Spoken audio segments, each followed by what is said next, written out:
তুমি কি জানো উম্মত, আমি 23টা বছর টানা তোর জন্য কেঁদেছিলাম।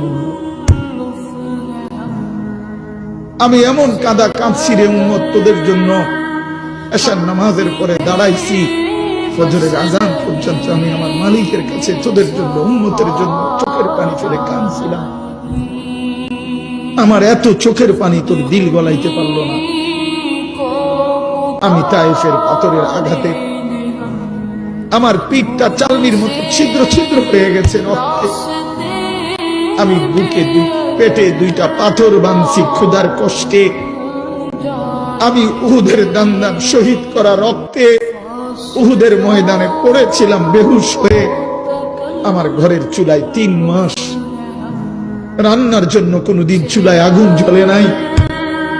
আমার এত চোখের পানি, এত রক্ত, এত ক্ষুধার কষ্ট, কিছুই তোর মন গলাইতে পারলো না, তোরে সেজদা দিতে পারলো না।